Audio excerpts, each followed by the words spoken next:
What is up, guys? So it has been a minute since I did any video, so what's gonna happen today is I am going to be bringing back an old series of the channel, reaction videos. It's not gonna last forever, this is probably gonna be the only one for a while, but I was watching the original video I did on my old Logitech sound system, and I realized how trash it was and how garbage of a job I did explaining everything about it. So, you know, just for fun, I'm gonna go ahead and revisit it, and we're gonna just, you know, kind of see how everything started with me and speakers. You're gonna notice that the intro is muted because I used a copywritten song, and I am not trying to get flagged here. So, yeah, we might actually just go ahead and skip this intro, yeah. Alright, here we go. Okay, I just got this new Logitech X530 sound system today. Alright, so the first thing about this video is, it is backlit like nothing should ever be. It is horrible. It's so backlit. Anyway, let's continue here. Come on now. Give me the play. There you go. It's a 5-piece. 5.1 surround. So there's an annotation that says meant to say 6-piece, okay. It sounds really, really good. It has a 5.25 inch subwoofer. You gotta get that 5.25 inch subwoofer, you know. With 2-inch mid-range speakers in them. So that's another thing, they're not mid-range, they were technically a thing called full range, and full range, pretty much what that does is, it kind of emulates there being a separated tweeter and woofer. My Yamaha system now currently has tweeters and woofers and all the satellite speakers, but this was a cheap $75 sound system that, you know, only had the full range. So let's go ahead and continue here. And this thing sounds incredible. It sounds even better than it looks. Now the thing with this is, there's a huge air hole right here in the front of the So it's called a port, as you all probably know. It's not an air hole. Port. Air out really, really good. But apparently it pumped air out really, really good. Probably gonna have to mute this part of the video too because it's another copyrighted song.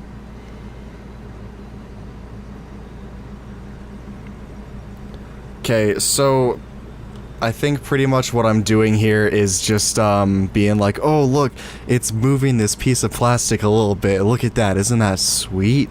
But that's just no thank you, man. It's not a good video. The song's still playing, so I'm kind of just trying to talk over it. And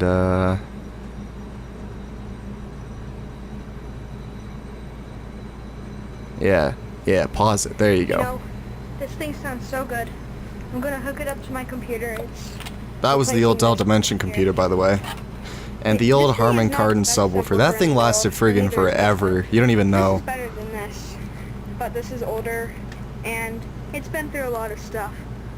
Like, in me and Johnny Boy 347's video, I turned it up way loud. That was the thing back in the day. See it, click the link right here.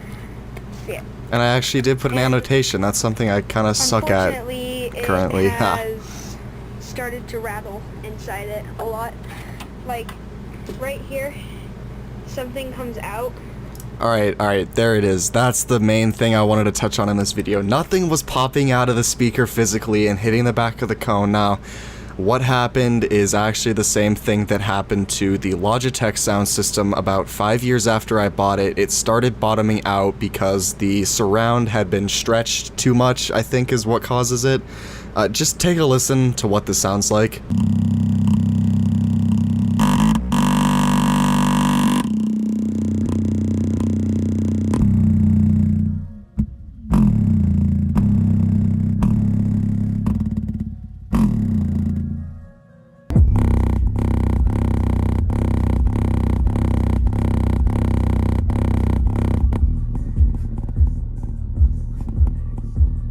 Yep, that's garbage. I'm glad I don't have that anymore, but that's what was happening to the Harman Kardon subwoofer, which I have no idea how old that thing was, but I'm guessing it was you know, pretty freaking old just by looking at it. But nothing was popping out of the speaker and tapping the back of the cone at all.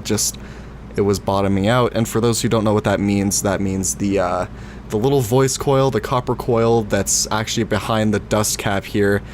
See that thing in the middle of it? That's the dust cap, but behind that is a copper coil that's called the voice coil, which is between the magnet in the back of it. That's how it moves.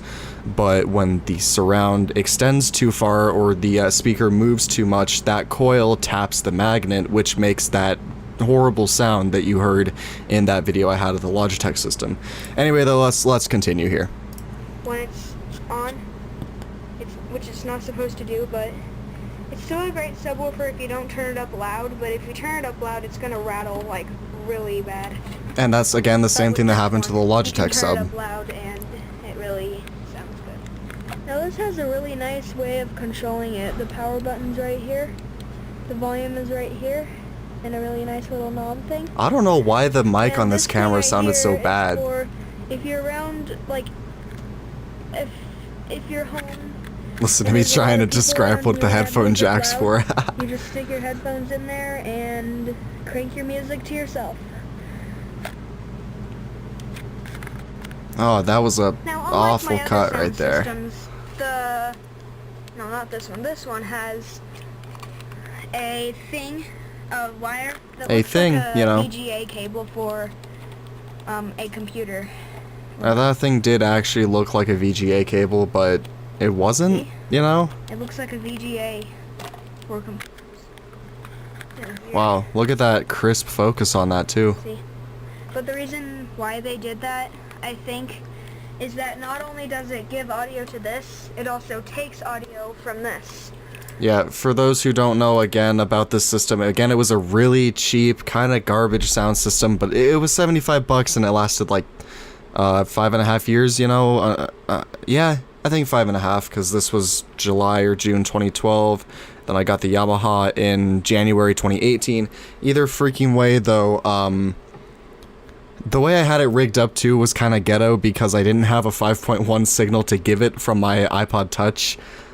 So I took all of the signal cables and plugged them into just a, you know, just a friggin' splitter, cause that works. I don't know, guys. That's kind of just how it went around, but that's how I used it for the longest time. We're gonna go ahead and continue here. See? Oh, there's still another 4 minutes left in this video? Jeez, dude. It doesn't sound good at all. It doesn't sound good at all because you're not using all the speakers, you know. This pretty much what I had there was a 5-channel stereo, meaning it was only 2 channels going to it, and it was mirroring them out the front and back speakers. I'll explain that better at some point, or, you know, maybe I won't, I don't know. This sound system is really, really good, I have to say. Why do I keep pausing when I'm talking? Listen to that. And I had it up loud today. I had it up loud? The subwoofer facing this way with the air hole facing that way. At the port, and come I on, could my hand, man. like right here, and I could feel it blowing air onto me, onto my hand. That's what the port's really for. Good.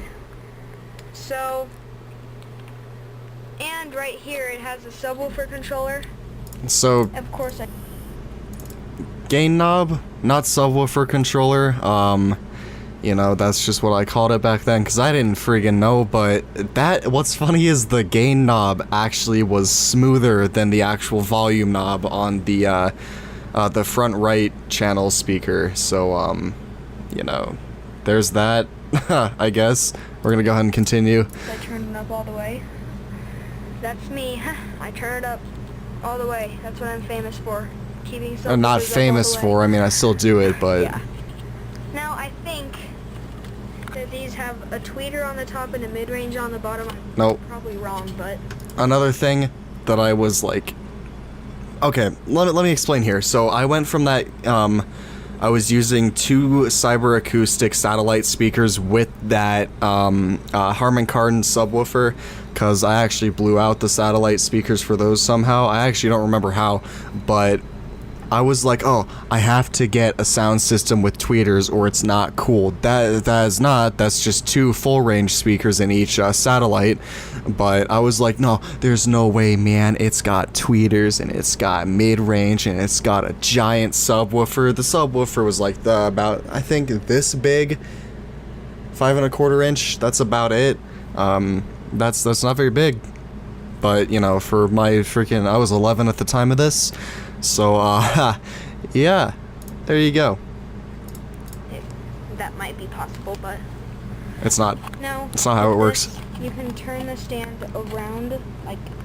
Jeez, look at this fantastic camera work, guys. Isn't this top notch? And then it'll be like that, and you can hang it up on something like that.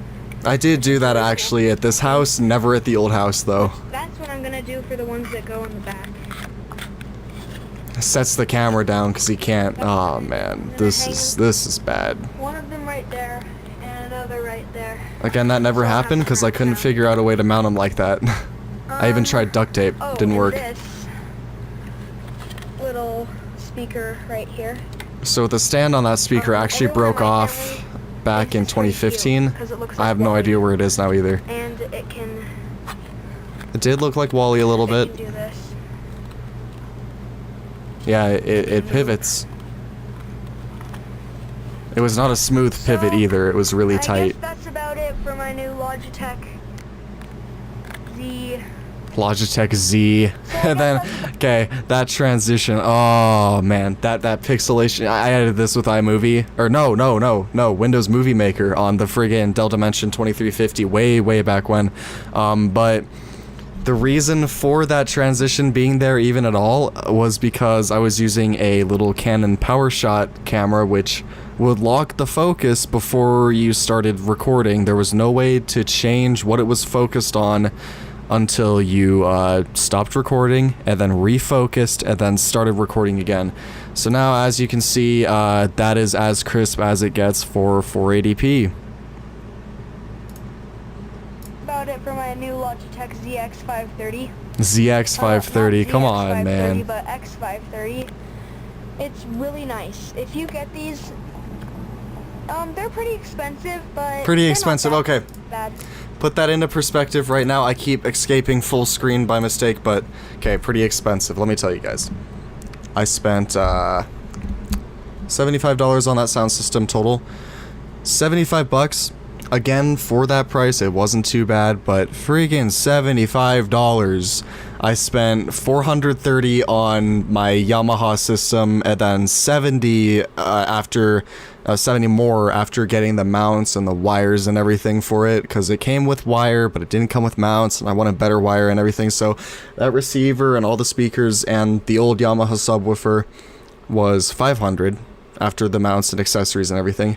And then the Klipsch subwoofer a few months later was another $380, which I actually got on sale. It would have been $500 if it wasn't, so yeah boy.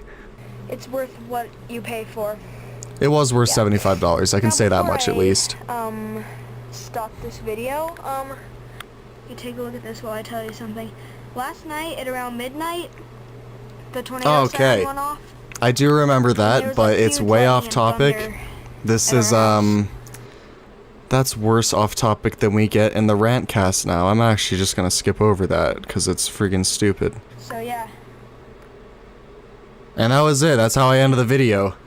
This sound system was totally worth the money that I paid for it. You can get these at Walmart for a very low... Okay, what? So I just said earlier that they were pretty expensive, and then I go... Walmart has them for a very low price. I don't know. I don't know. The Logitech symbol is created by Logitech, not me. Well, duh. Oh, man. There you go, guys. That was, my 11-year-old self trying to describe what speakers were. I guess that's where I'm gonna end off this video, guys. If you enjoyed, as usual, be sure to like, comment, and subscribe if you haven't already. And until the next video, guys, that is going to be it. Should be a new episode of the Rantcast on Monday. So yeah, there you go, guys. Thank you for watching. And I also just realized I forgot to turn the air conditioner off during this. So that's what the background noise is. I'll do what I can to take it out of the video. I'm not reshooting it. I don't want to watch this video again.